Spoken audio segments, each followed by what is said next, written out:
Unti-unti na po siya tumutubo sa ganyan. Ah. Ayun. Aba, may pakpak! Ano yan?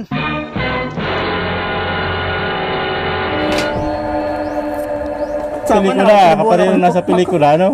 Ibang usapan na Ano? naman. Tao po ako. Tao po ako. Okay, sa wakas. Nakarating din tayo dito, Makawald. Dito po ang bahay nung sinasabing kabataan na may hindi maintindihan tumutubo sa kanyang katawan. Go. Samahan nyo kami, Makawald. Let's go. Tapo. Tapo.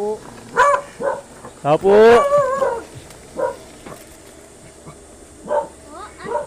Ay, magandang maganeng.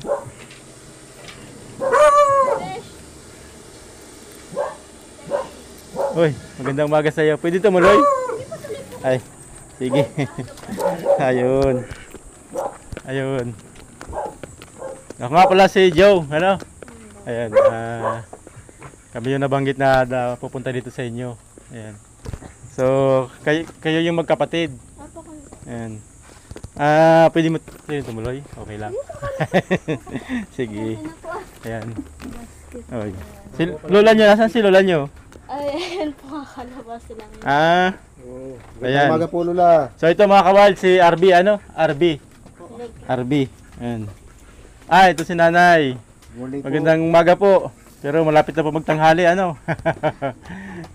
Kamusta po kayo, Nanay? Ganito po, nagagawa ko ng Nagagawa po kayo ng basket ngayong araw. Ayan, yan po yung kabuhayan nila dito. Kayo po ay lola ni RB. Apo niyo po sila. Ito yung para mga tumubo. Kailan pa ito, ano? Matagal na po yan. May isip pa po ako. Ah, Hindi na po yan eh. ito. Ano siya? Pwede nga. Tumutubo siya ng ganyan-ganyan. Ayun. Mga buto to. Sa buto nga, matigas ano. Pati ito. Ito yung ano mo, oh. Bilin. papacheck ako. Wala naman ako Ayun. pa-check up. Nagkaganyan, ano. Hindi naman sa pagkain namin. Itong mga daliri mo talagang ganyan mula pagkabata. Opo. Sa Yung mga, sabihin, yung mga nasa pa ako. parang medyo deform na talaga yung katawan mo nung ano, bata pa. Ganon din yung kabila. Ayun, yung ano, sa buto nga talaga, orthopedic. So hirap ka minsan maglakad. Kamakain po lagi nila. Lagi ako nahihirapan bagang hindi ko po kasi kaya tumagal ng kung mahabaan. No? Ayun. As in, mula po talaga na magkaisip ako, hindi na ako nakakatayo ng tuwid. Ayun. Yun pala. So, ito din sa mga katawan mo. Tumutubo. So, pwede makita kung ano yun naman yung sa katawan mo. Nakakabrang ko po ba to? Sige. Sige.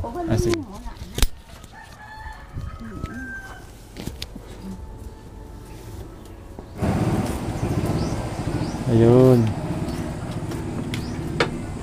Oh, may pakpak ka!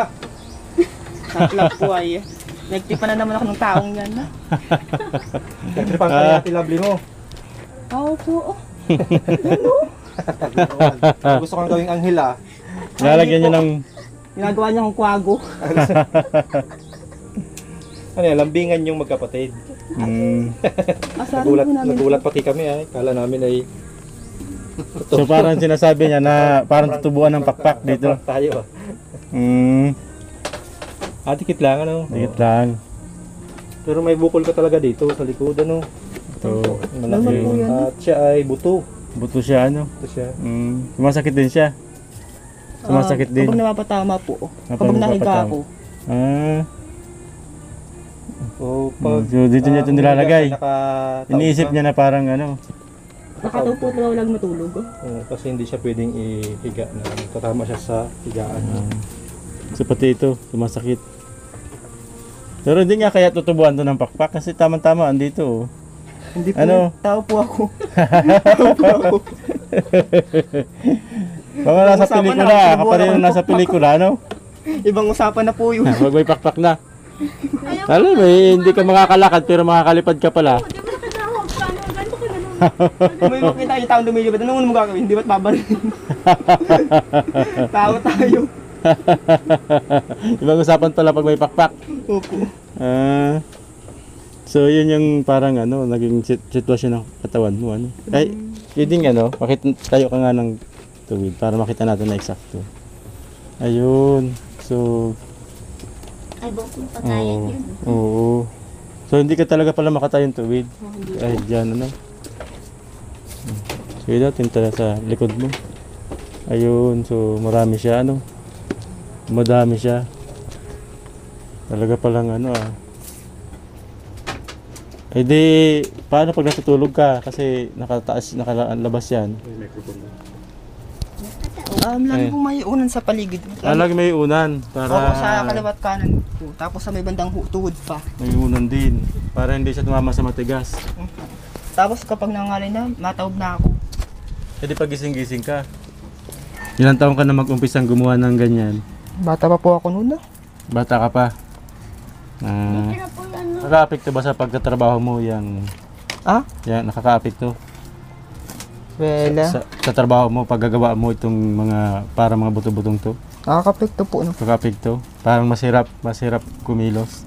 Hindi po kasi siya nakaka-upload katulad niya. Nakaganyan. So kailangan lagi ka nakaupo. Nakaupo lang po talaga. Hanggang dun lang. No? Hanggang doon lang. Tapos, gaano katagal mo kayang magtuloy-tuloy ng trabaho? Kasi Well, kung depende po pag mas seryoso po sa bagay, mas mabilis sumakit ang mga buto ko eh. Kaya po parang dahan-dahan lang talaga ang gawa mo. So habang mas madali mo, mas mabilis yung pagsakit. mas mabilis po. Pag pinipresa ko po yung kamay ko ng pagbilis ng Ganun. pagkalaw. Ayun. So, kailangan dahan-dahan lang. Nabanggit mo na minsan dumudugo. Ang buto mo. Pagkataon po. Susugat. Dumudugo dahil napabunggo. Pag napatama. Napatama. Ayun.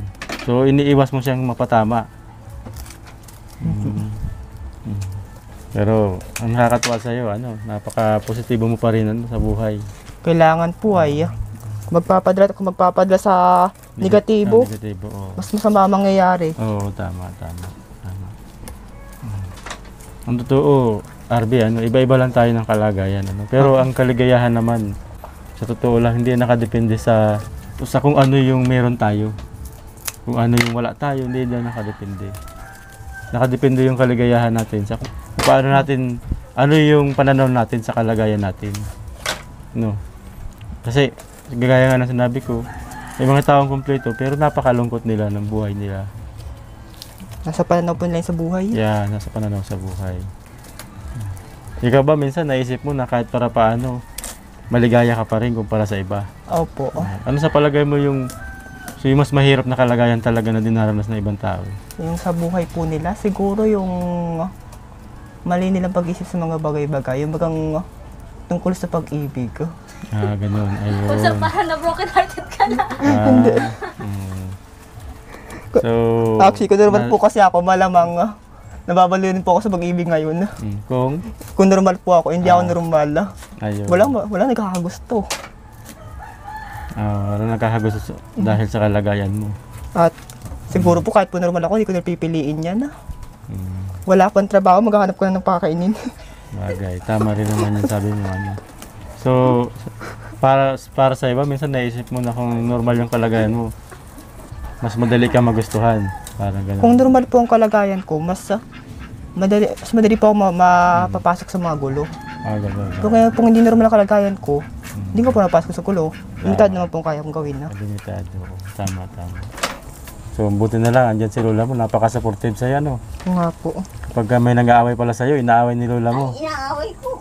Ano sinasabi mo, Lola? Sabi ko, may kapansanan nga ako ko. Awayin pa ninyo. Awayin ako pa. awayin nyo. Ayun. Oo nga naman, maraming tao ngayon, pag nakita nilang parang kaya-kaya nila, yun ang kanilang binubuli lagi. Yung inisipin lang mas nakakataas sila. Oo, ganoon, tama. Totoo yun. Sila lamang ang mag-aano. Hindi nila naiintindihan yung kalagayan ng isang tao.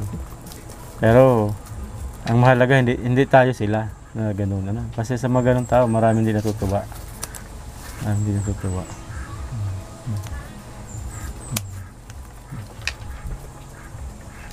So, yan pala yung parang naging pinakang trabaho mo dito, kaso kaunti lang yung nagagawa mo,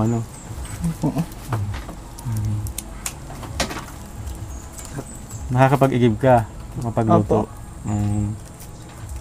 Alam ikaw na, nakakapiyangin naman ako. Oo, yan. Okay na. Masakit na yung mga buto-buto mo. Sumasakit. Ang sakit na to eh. Sumasakit. Ito ang madalas sumakit. Ito. Ito po. Diyan.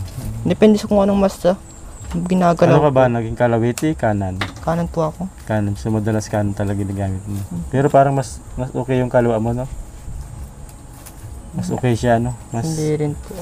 Mm. Dati po kasi kaya ko pang itawid din na ganito eh. Nung high school ako. Tuwid ng parang ganon? Ngayon hindi na talaga. Ah, so parang gumanon siya? Kung ganyan na po. Mm. Tapos ito po hanggang... Ayun. So, mga, minsan pati yung mga joint mo, ano, apektado.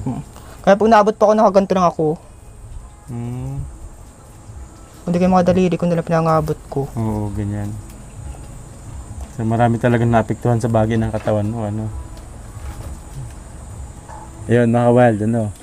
So isa nga pala sa parang hangarin ni RB ay ano, mapuntahan siya ni Jessica Soho ng KMJS sapagkat alam niya na si Jessica tumutulong sa mga kagaya niya yung kalagayan at kung minsan napapagamot talaga ni Jessica hanggang sa pagaling. So sana mapanood to ni Jessica Soho ang KMJS para makarating siya dito. Sana po ang team ng KMJS makarating dito sa kanya at mapasyalan siya at matulungan po itong si RB sapagkat ayon sa kanya nababahala siya sa magiging kinabukasan niya at isa sa pinakang pag-asa niya ay si Jessica. So sana lang ano po. So ito mga ka-wild, ang matutulong muna natin ngayon kay RB ay bigyan siya ng yung abot sa ating makakaya. Pero sana hangarin niya po ay may iba pa na mas makatulong sa kanya, mas makapag-focus sa kagaya na sinasabi niya yung pagpapagamot. So paano RB? Maraming salamat po. Ayan. So walang anuman. Kami rin naman ay hangarin namin yung pagaling mo at yung magandang kinabukasan para sa iyo, ano. At tayo umaasa na mahigit pa na makatulong sa iyo, ano. Ayan. So mag-ingat. Ayan, sige. Sabihin mo yung gusto mong sabihin. Magandang tanghali po sa lahat. Nananawagan po ako na sana po matulungan niyo po yung kapatid ko kasi hindi ko rin po alam kung anong mangyayari kay RB sa mga darating na panahon kasi po habang tumatagal po kasi pahina siya ng pahina. Sana po maawa po kayo sa amin at matulungan niyo po ang kapatid ko na mapagamot po yung mga buto niya para po maging normal na po yung pang-araw-araw niya po sa buhay na yung para po bagang hindi po siya nahihirapan. Gusto ko po siya makita ng normal at maayos at nang wala pong inaalala sa mga buto niya. Sa lahat po ng mga tutulong, marami pong salamat at sana kahit po yung nanonood na lang po ngayon, salamat na rin po at napukaw po ang inyong atensyon sa bidyong ito. Thank you po.